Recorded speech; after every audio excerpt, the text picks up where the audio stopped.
Today's subject matter is Shape It Up. Hope you guys like the name. We're going to be talking about using sculpting or freeform or whatever you want to call it that's within the Fusion 360 tools. So real quick about me, I'm a mechanical engineer. I went to the University of Nevada, Reno. I'm all over LinkedIn. I'm all over Twitter. If you want to, check me out and see what I'm talking about, then I invite you to join in the conversation. In the past, I did work with SolidWorks quite a lot, so that's kind of my background. And I did do a little bit of industrial design work, if you want to call it that. I mean, I was working on a stand-up paddleboard, and it had these really complex shapes, and it's something that I really struggled with, and something that would have been a lot easier for me had I had a tool like Fusion 360 to work in. So little bit of background about the sculpt technology, what's going on behind the scenes there, and essentially what's happening is, Fusion 360 is using this T-splines technology, which is a really specialized CAD surface that enables you to create these non-rectangular shapes, these very curved shapes, and it's just so easy to manipulate and change, and it's I think better than some of the competitive tools in this kind of realm, because you can have these T points is what I was reading about, and these star points where you have multiple edges coming together, and that's something that's difficult for other software to handle or different technologies to handle. So there is NURBS compatibility, so if you are looking to get into that as well. So let's jump right into it. You guys are here to see Fusion 360. You're not here to learn about me or to hear about the technology. You want to see how to use it, right? So tips and tricks. First and foremost, what I recommend to everybody is that you implement the KISS principle. If you're not familiar with the KISS principle, it is, keep it simple. The simpler you keep it, the better it is, the easier it is to work with, and you'll see that you can do quite a lot with seemingly simple bodies. So jumping into Fusion, what I want to be working on right now, and I'm going to just check into my GoToWebinar panel here, see if I have any questions. And some I can get to a little bit later there. So what I'm going to be working on today is a couple of things, but the first one is I want to redesign the base of this food processor, and I want to make it, a lot more shapely, a lot more pleasing to look at, let's call it. So, if you haven't seen Fusion 360, this is the interface where I'm going to be working mostly as the canvas. There's a browser on the left and timeline on the bottom where you can, see the full feature history. But what I want to do right now is I just want to get into creating a shape, one of these T-spline shape, so I can make a new base for this thing. So all I'm going to do is I'm going to select the Create Form button. From there, I have my sculpting tools all available from the ribbon there. If I use the drop down under Create, you'll see there's some very simple shapes that we can get into. Squares, circles, spheres. Some of the more complex and ones that you'll get into if you're doing a lot of this is just using simple faces and leveraging those to a great extent. But in this case, I want something that's somewhat rectangular, so I'm going to just choose the primitive box here. And within the dialog, you'll see it's looking to draw a rectangle to start out this box. That makes the most sense. And I can choose if I wanted to go mid-plane or one side or both sides. And I can choose if I want to do a new body or whatnot. So I'm going to just choose the plane down here right from the graphics area and then sketch out this rectangular shape, and it's a center rectangle. I'm just going to do it off to the side here. This will work fine for just giving you an idea of how to work with this. So just like that, you can see I get this shape, and it's got all this curvature continuity to it, and that's great. And also, let's just use some of these manipulators in the screen to kind of get it, closer to the size that I want. And you'll see that it's very easy, just click and drag sort of thing. You can actually get in here and type in values if you're looking for something very specific. And you can build in things like symmetry. So in this case, I might want to turn on mirror symmetry. And then, when you're looking at mirror symmetry, you can do it in a couple different directions. But in this case, the length symmetry makes the most sense. And the other thing I want to point your direction to is, the number of faces here. And this is what I'm talking about when I'm saying keep it simple. we could, use thousands and thousands of faces in creating this thing, but you're only going to give yourself more headache than it's worth. So I'm going to just go ahead and put 4 faces along. It looks like that's my height. I can do maybe like an extra along the width. Now we'll just keep that at 2. I just like the way that's going to work here. And you see how easy it is, click and drag. And again, you can go and type in values here if you have something very specific in mind. So there we go. That looks great. It's a good start. It's very simple right now, but let's jump into it and see what else we can do here. So just going to zoom out a little bit and kind of reorient myself. So to manipulate this, you're essentially going to use one tool about 95% of the time. This is under your modify, you have this edit form tool. So when I select it, you have the ability to choose a lot of different things like, vertices or edges or faces, or, right now it's using this all, so I could do, any number of selections that I'd want to do. You can also do things like, move bodies completely if you'd like. So, use the tool tips, use the menus that pop up to your advantage. You can dig through and find exactly what you're looking for.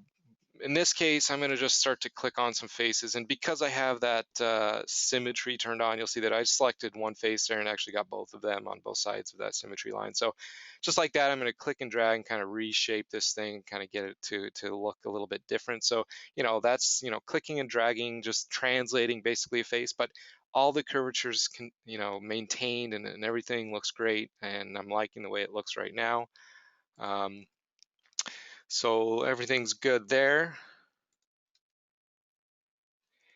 And just double checking to see if there's any more questions. So I'm going to also just double use other inputs as well. I can use edges, I can use vertices as I had mentioned, so I can click and drag on this edge and kind of scale it down, or translate it down. It's good that I use the right terminology when I'm trying to present this, right? You can also do things like rotate things. So if I want to take this edge or this face, that I have here, and rotate it, I can use these sliders, these nice handles, kind of slide this around and get it exactly to where I want it to be. So that's, essentially what you're going to be doing most all of the time that you're working in this tool. So that's kind of a real quick introductory way of how to use this. Now there's a lot of advanced capabilities. There's a lot of ways of combining your design methods. One thing that I like to show is that, if you want to add geometry, you can just click on the face just like you're doing your normal kind of manipulations. And if you click and drag just normally, you see it just translates it out just similar to how we were seeing before. The other thing is that Control Z if you want to go back to where it began originally. The undo button, Command Z, and the Mac, it goes back thousands and thousands of steps. I've had to undo a lot of stuff in my time, so that's great. What I actually wanted to do there, though, was I wanted to kind of create a really sturdy base for this food processor. So if I hold alternate on my keyboard and click and drag on the same arrow, what it's going to do is it's going to add geometry. So that's cool. That's great. Maybe not the best looking design in the world, but it's looking all right there. So this is kind of how you're getting into making these shapes. So I don't like how long this thing is, so I can use a different slider here in this case. Instead of translating it, maybe I want to make it a little bit smaller, so I can use the scaling tool. And so you can scale in every different direction. You can do like a universal scale, you can do a scale in the vertical direction or the lateral direction. There's every single one of these sliders in the graphics area does something slightly different. So just click and drag and see how easy that is to manipulate. Now that looks all right, but I actually want this to be, flat on the bottom. And right now, it's got this really nice looking curve shape, and so that's not quite exactly what I want in this case. So what I want to do is I want to fix that. I want to kind of just clean it up, make it a little bit sharper on the bottom, and this thing needs to get manufactured at some point, so that's another consideration. So let's go ahead and just control select a couple different faces. You can always select multiple entities. You're not just set to do one or two at a time. So I'm just going to select a couple of these faces and then just hit the delete key on my keyboard, and when I do so, it actually deletes those faces and it straightens those out. Taylor Stein, one of the guys over here, he had another video on YouTube of how to like flatten these things out. Really cool, a nice little tip that he had. But in this case, it's already flattened out, so I like the looks of that. And so just like that, we have this shape, and like I say, it's not the best looking thing, but it's a good start and it's a good introduction to this. But because I went and I cut out the bottom of that, when I finish this form and I'm back into, my normal modeling tools, it shows up as a surface basically, because it's open on that face, so it doesn't necessarily know how to fill that. So what I want to get at here is that in order to accomplish exactly what you're after, sculpting's not always going to do it for you. You can combine sculpting with other modeling techniques. So here I want to go and I want to change this from the modeling workspace to my patch workspace. This is, surfaces, if you will. And in this case, I'm going to patch the bottom of this, and just like that, and you can see how easy that was. It got the whole chain. It had the chain option turned on there. And so now I've created this enclosed space. It's not quite a solid yet. So in order to turn this into solid, I'm going to use another tool here, my boundary fill. And it's just a matter of selecting those two faces that we have, the T-splines face and the bottom face there. And just like that, and this is something that took me a little bit time to learn, is after you select those two faces, you want to select that toggle there, but in order to do so, you need to switch here. So just go ahead and switch in there, hit that toggle in the graphics area, click OK, and now we have a solid in which to work with. And so we can use our normal tools and press pull. If you haven't been using it, does everything in the world. It does extrudes, it does fillets, as I've just created there. It doesn't quite show because the surface is still showing, but see how easy that was, how quick that was. Looks pretty good. I mean, there's a lot more refinement that I'd want to do before submitting this to someone, but it's a good start. We can check out the inside of this, maybe do some manipulation, some checking of this body that we've created here. We can do a section analysis and maybe use like a plane that slices through the metal of this guy. We'll do this guy right here, and you can see, yep, it looks like we now, in fact, have a solid. It's no longer just a surface shape. So great little start. That's your very quick introduction to sculpting in Fusion 360. You can see how easy that was to create that. But we're going to go deeper than that in this presentation, I swear.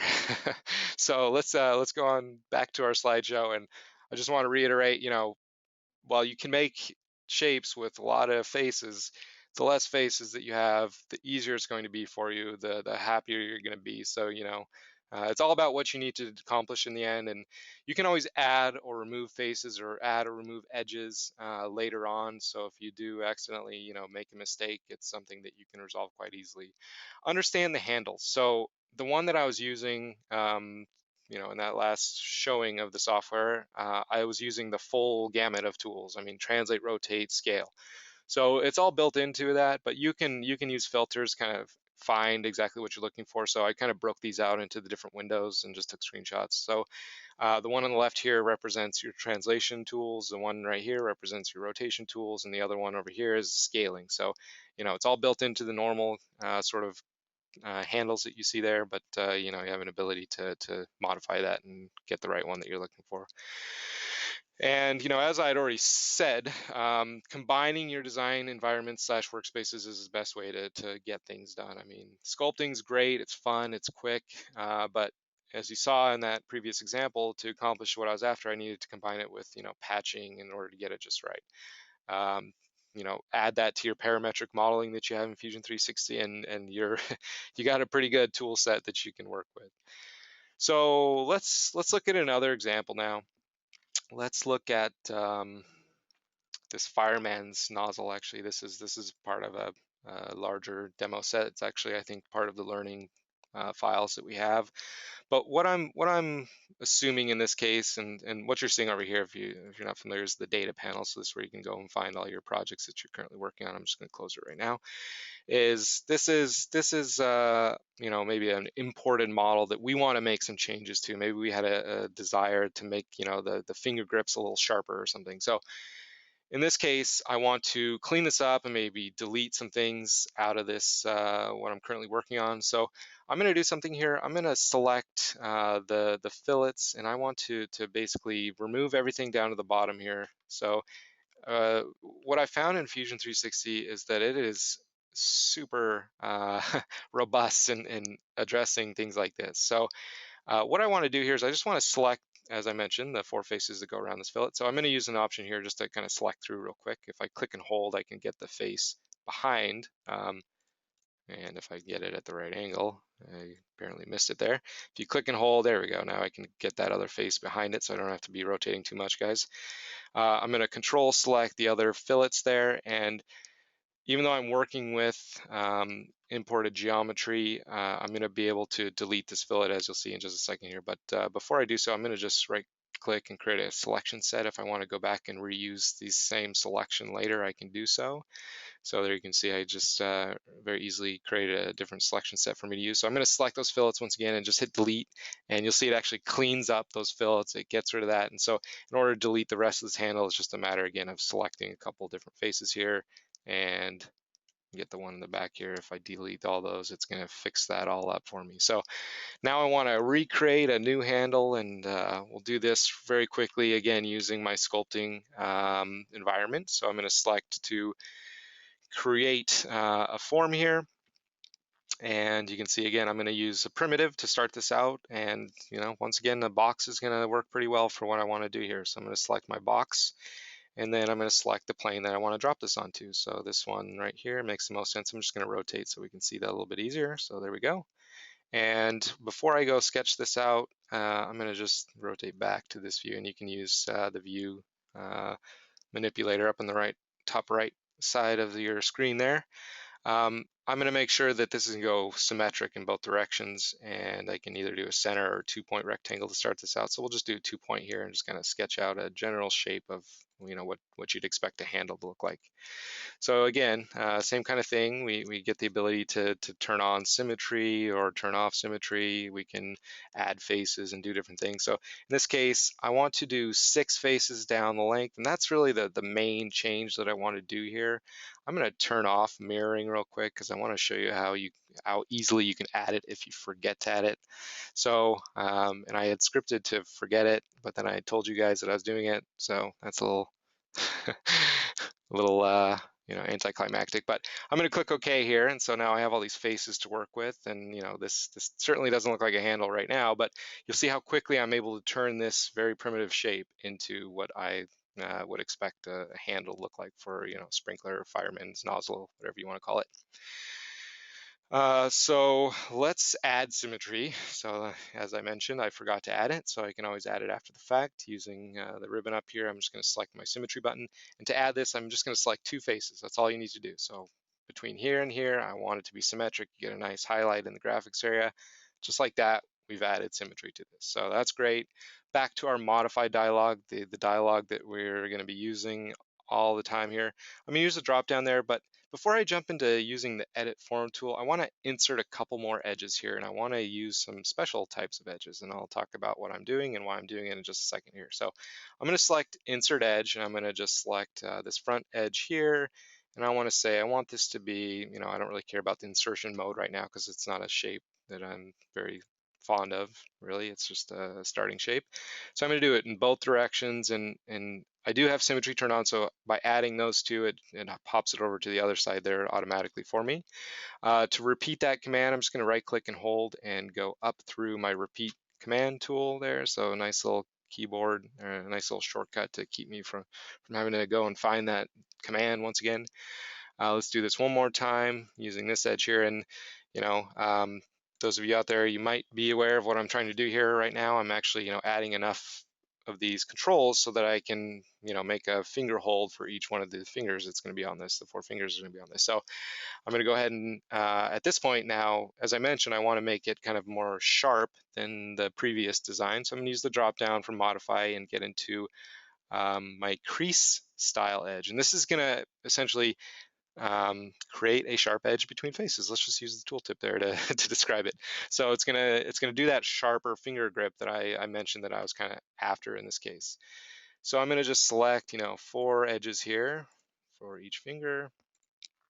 And just like that, we've defined it. Again, it's leveraging the symmetry, so it goes down the other side there. And now I'm going to jump into using my modify dialog and really starting to shape this thing up. So let's jump back into modify, and let's select to start just the 4 creased edges that we have there. And you can see they show different in the graphics here. Just makes it easier to visualize. And then again, I'm going to just use my translation tool, just click and drag, and just like that, we're starting to create the sharp handle that I'm kind of looking for. You know, we don't want it too sharp. Let's drag that back a little bit. So that looks all right. We'll go ahead and end there for the manipulation of those guys. The other thing I might want to do with this is kind of have it curve. Right now it's just kind of this very straight handle, and you know, hands don't really look like that. So I can do a couple things here to kind of add the curvature. So one thing I could do is I could just, you know, I could just highlight all the faces on the side of it and start, you know, just clicking and dragging and making the manipulations as before. So that's one way to do it. Another way would be to leverage some of our selection tools. So there's quite a lot of selection options that we have here. And again, what I recommend to new users is just get in here and kind of fiddle around with these and figure out what they do and how to use them. Some of them are very self-explanatory, some of them not so much. The one I want to use right now is this grow shrink option. So I'm going to select this vertex at the bottom of this design right now, and hold shift while I click up on my keyboard. And you see what it's doing there is it's getting every vertex from that point, and it's going to enable me to make very nice manipulations in a very consistent manner too, because I selected very evenly there. So I can click and drag and start to kind of rotate these things around, or rotate this and translate it at the same time. And so just like that, you know, it's starting to take shape a little bit better, and I'm liking the looks of that even more. So that looks all right, but you know, in the background, it there might be some curvature changes there that you might not visually see right now. And this is a really thick handle. I'll fix that in a second. But there might be some things happening there that you're not really visualizing very easily right now. So what I also want to point your attention to, that's the word I'm looking for, is the display modes here. So you can see there's keyboard shortcuts because these are things that you'll probably use quite a lot. So right now we're in this smooth display. There's also this control frame display, which kind of gives you this ability to see how the curvature changes a little bit easier, because essentially this is kind of how these points are being connected and these faces are being created. Or the one that I really like to use is this box display, because this makes it very clear and easy to see, you know, maybe I missed this vertex here. So this vertex wasn't translating, rotating with all the rest. So it doesn't have that curvature that we're after. So I'm going to just click and drag this down and kind of reorient this. And again, this is really just, you know, clicking and dragging, and you know, I can select a whole loop of edges and kind of rotate it around to kind of get the correct sizes for the finger grips. Or, you know, I can even go and select, you know, the 4 vertices on the edges of this to kind of help round it off. And again, I can kind of reorient myself and do different things here. So that looks great. When I was editing this maybe this edge here, you'll see that the manipulators are using the global coordinates. So it's, you know, your standard X, Y, Z, or Z. I was living in Canada for the last 3 years, so I say Z now. But what I want to do now is I want to actually change how this is oriented. So I'm going to go ahead and, using my coordinate space options, I'm going to change this from world space. You also have this option to use view space. I haven't found a lot of uses for view space, to be honest. It's all about how you're looking at it right now. So as you can see, I can't even see one of my manipulators at this point. But you know, just added flexibility. It's always good. And I'm also, instead, sorry, I'm going to use my local control here. So when I select this coordinate system orients to that edge that I had selected. So this just makes it so much easier to kind of make the real simple manipulation change that I was trying to do earlier. So that looks great. I'm really happy with the way it looks right now. Maybe I want to round off, you know, this corner here, vertex, and just, you know, slightly do it. But just like that, it looks really good. Now, I mentioned this is way too big, this handle. I mean, the average user's hand's probably not this large. So I'm going to go ahead and use a different kind of manipulator here. I'm going to change from my all option that I was talking about earlier in this presentation to this body style control. So this body style control kind of gets you back to your, you know, basically where you started in creating this, and being able to manipulate the whole size of the body. So in this case, I want to scale it along the width. So I'm going to use the scaling tool here. You can see how easy it is to kind of scale all of this handle all at once. And, you know, I'm going to change the display style back to this rounded so I can see this a little bit better. And then I also kind of want to actually move this up a little bit more, because I want this body to be fully contained within the cylinder that's in there already. So just like that, you know, we'll click OK. And you know, I'm done with this handle. That was too easy. So I'm going to finish the form. Now I have, you know, two different bodies here. All I need to do in order to make one single body from this, and then, you know, fill at the edges where they're connected, is just do a quick combine, and then which is under my modify option here, combine the two bodies, join them together, click OK. Now we have one single body, and I could add a fillet to this corner here. We'll see if I'm able to do it. Yeah, there we go. That looks great. All right, so just like that, you know, you can make these very complex shapes. I can't even imagine trying to do that in some of these other tools that are currently out there. So I think the last thing I wanted to do after a real quick additional PowerPoint presentation here was to talk about, you know, working with this imported data. So I showed you one example. It was a really simple example, just getting rid of those fillets and then getting rid of the existing handle. This next one that I'm going to be showing you is a little bit more complex, and it's back to that food processes that we're looking at the beginning of this presentation. Use those display settings to your advantage. It makes it very easy to visualize the curvature changes of the models. You can also use tools like the zebra stripes and different visualization tools like curvature to see these things even more pronounced. So really great tools to use. Understand and use your all the settings that are given to you. You know, all those filters to select exactly what you're looking for, all those coordinate systems that you can get into and use, and your selection options. These are really going to be great for you. There are keyboard shortcuts available, so make sure to take a look at those. There's actually some new keyboard shortcuts that came out in the last release that happened this weekend, and there's some other functionality in there that I'd like to talk about, and I will at the end of this presentation. But know how to use those. Really huge time savers, and it'll help you get these designs done very quickly and very easily. So lastly, I wanted to show you a problem that I kind of struggled with, and we'll just go ahead and close this guy now.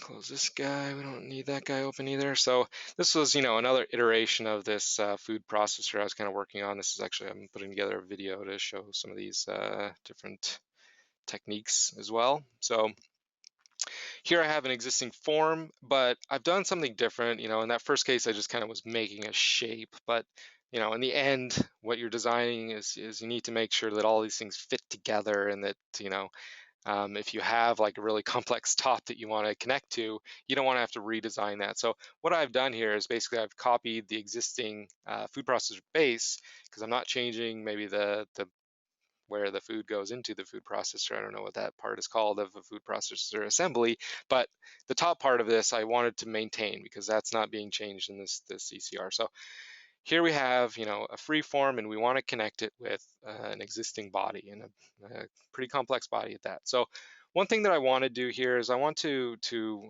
simplify it a slight amount. And as I mentioned before, you know, deleting faces is a really quick and easy way to make changes to your existing models. And just hit your delete key and see what happens. I mean, sometimes it just fixes things in in a time that would have taken otherwise a lot longer. So test that out. I'm sure you'll find limitations here and there, but it's very, very powerful. So I created a selection set here, similar to how I did when I was working with the fillet in the fireman nozzle. So I'm going to go ahead and just use the selection set, and I'm going to just select all these different faces. There's 20 different faces, so I'm sure you guys didn't want to see me selecting all these different faces, but with all these faces selected, all I'm going to do is I'm going to hit the delete key on my keyboard, and that's going to patch up that geometry back together. So see how easy that was? So I'm doing this to kind of simplify this very slightly, just so I can, you know, get through some of these designs a little bit quicker and show you something else. But I'm going to keep everything else standard and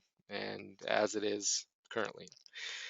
So my free form, I was using, you know, proper design methodologies, and you can always go back and edit your existing free form. So you can see I just selected it from my my timeline there, and I selected to edit it, and you can see I was using, you know, practicing what I preach. There's not that many faces here, so it was very easy to create this shape. But now I want to connect it with this body up here. And so if I try to do it as is using this match command, this is how you can connect your T-spline edges with existing bodies. You'll see that when I do this, it doesn't quite capture the geometry that I'm after, right? So it's similar to lofting, where you have these maybe a very complex design on one side, a very simple design on the other side, and so it tries to interpolate and figure out how to connect those, and it's doing the best it can, with what it's given. And in this case, there's just not that many control points to use. So let's cancel that, and let's make a couple quick changes to the design. And I mentioned before, and you saw it before, that you can add edges very easily. So I'm going to go ahead and insert a couple edges here. So I'm going to just select this whole edge here, and I do want to show you something else real quick. While I'm doing this, I'm going to use the simple option and click OK. And when it does that, it tries to just add these edges as best it sees fit, rather than to capture the exact geometry that you were working with. And that's not what I wanted to do there. So I'm going to undo that real quick.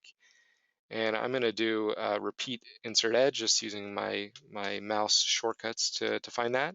I'm going to do this one more time, but in this case, I'm going to change this from simple to exact. And this just is going to help capture this existing geometry that I've created in my previous iteration. One thing that you want to pay particular attention to when you're doing this is where these edges are, because most of the complexity of this existing body is in this area here. I'm going to kind of shrink those in and kind of get them closer to where that is in the design. So let's OK that, and let's do it one more time. And in this case, because I've already created one edge in the area that I wanted, when I do another edge insertion, it's going to not only do the two on this side, it's going to do the two on the other side, because we have symmetry turned on. And just like that, we've split a couple more edges in there.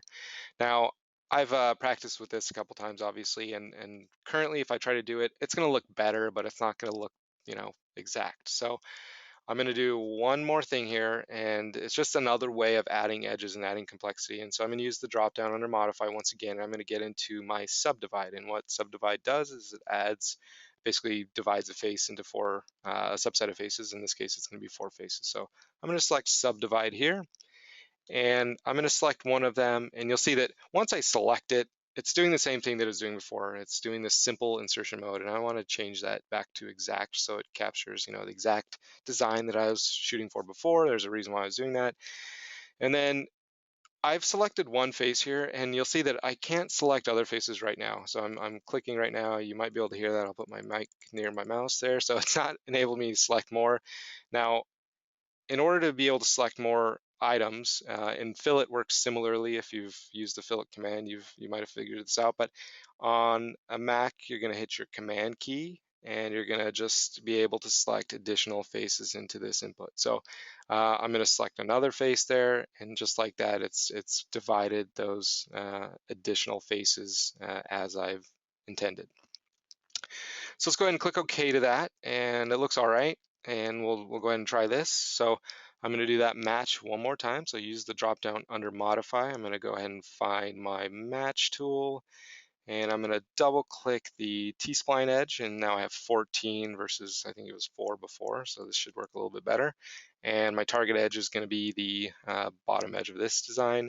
And just like that, you can see it's doing a much better job of doing that transition, that very, very complex transition. And this is maintaining all these complexities of the T-spline, the very curved, I don't know. I almost want to say beautiful. Look at how beautiful this thing is. So really dig into the way that this looks. So I'm happy with that. So at this point, I'm pretty much done.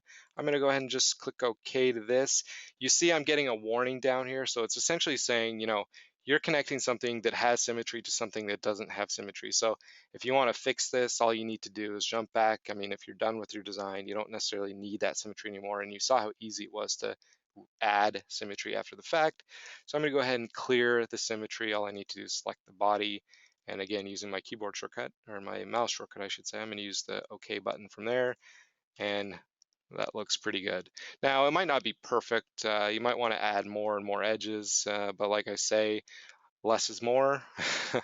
And that looks pretty good. I mean, we could also do some things with filleting. We could also do some other, approaches to this as well. We could actually use a loft, just a lofted solid feature to try to connect these again and just add more connection points similar. So, but there are, obviously big advantages to using the sculpting technology, and it's just so easy to work with. So let's go ahead and just finish this form, and there we go. We've created this nice looking new base for my food processor, and it's got a nice transition to the existing kind of mechanical side of it. So to solid this thing, to make this thing into solid, again, I just need to jump into using my patch tools, patch up the bottom and top, and then, fill in the center there. So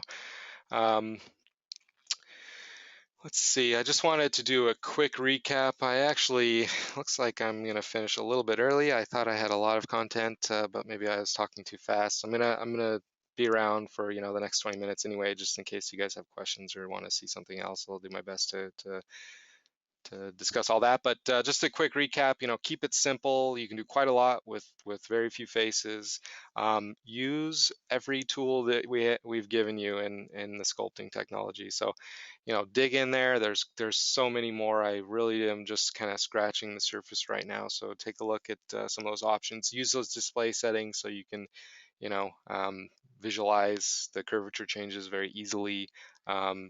You can see how easy it was for me to work with, incoming CAD. So if you have a design that you're currently working on, you want to try it out in Fusion 360, go ahead. I mean, it's free for 30 days. I think there's actually a 90-day program right now. So, there's not a lot that you can lose by doing that. I'm going to try to re-upload this presentation once I finish going through the slides here. There's a website that you can go to for additional educational resources. Our YouTube channel is updated, like 5 times a day. That's what I work on a lot. So there's built-in tutorials. To get to the tutorials, just use the menu drop down as shown there and jump into step-by-step tutorials. This weekend, I was mentioning this before, if you saw this, it's because Fusion 360 was being updated. I mean, you were still able to make designs. I was actually designing my new apartment to try to lay out some furniture to figure out how I want everything laid out. So I was still able to work in it. So you guys were still able to as well. You're just in an offline mode in that case. But the big thing that came out was simulation in Fusion 360. So everyone wants to simulate their designs. Everyone wants to learn and see where, things are over engineered, or see where, you might be concerned with a failure. FEA is the way to go about doing that. You can see in this case, there was a adaptation going on, so you could see the convergence. Additional keyboard shortcuts were added. This little inset image is great. It's available on that link that's linked in my PowerPoint presentation that you should be able to click on. So some really great updates in the September 2015 update, and they're coming every 6 weeks, so be ready for more.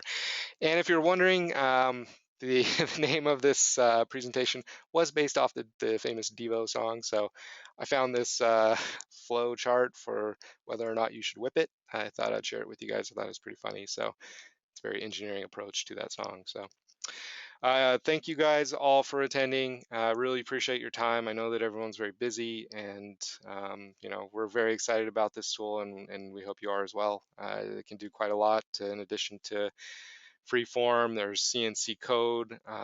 There's now FEA. There's renderings. There's animations. There's just so much stuff.